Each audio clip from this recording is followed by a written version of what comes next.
पाटील, कार्याध्यक्ष रायगड जिल्हा कबड्डी असोसिएशन, श्री भाऊसाहेब भोईर, अखिल भारतीय नाट्य परिषद केंद्रीय उपाध्यक्ष तसेच ज्येष्ठ नगरसेवक पिंपरी चिंचवड महानगरपालिका, श्री धर्मेश राजपूत, मॅनेजिंग डायरेक्टर बॅटोग्री, श्री हरिदास नरवड, महाराष्ट्र प्रदेश सरचिटणीस काँग्रेस पार्टी, श्री सवाई पाटील, रायगड डायनामोसचे ओनर, श्री विजय फुये, माजी शहर प्रमुख आणि विशेष उपस्थिती अभिनेत्री ऋतुजा बागवे, नांदा सौख्यबरे आणि अभिनेत्री गिरिजा जोशी, फिल्म देऊळ बंद.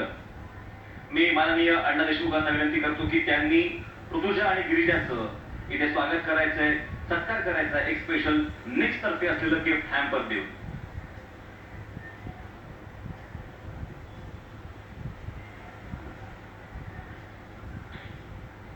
आणि आता वळूया प्लेअर ऑफ द मॅच कडे. महिला संघ विजेता संघ आहे रायगड डायनामोस आणि प्लेअर ऑफ द मॅच आहे अभिनेत्री